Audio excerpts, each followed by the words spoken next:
Ciao amici, sto facendo un bel spaghetto a vongole, e come faccio secondo me ne fa nessuno, nel manganino d'angelo.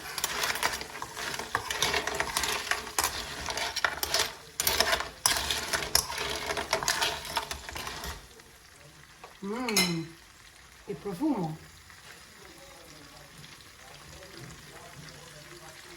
Ci mettiamo pure un bel bicchierino bianco, penso che va bene così. Wow, ecco qua.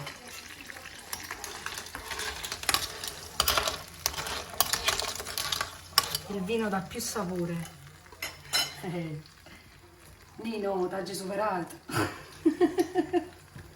Ecco che le vongole si sono aperte, io ci butto una bella manciata di prezzemolo sopra. Una bella girata.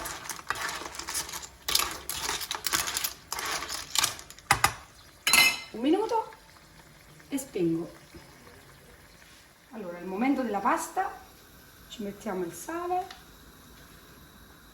Nel frattempo ce lo metto così, poi assaggiamo, caliamo gli spaghetti,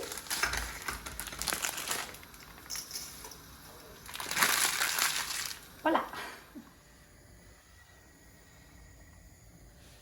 Allora, il piatto è pronto, Annanella tenga qua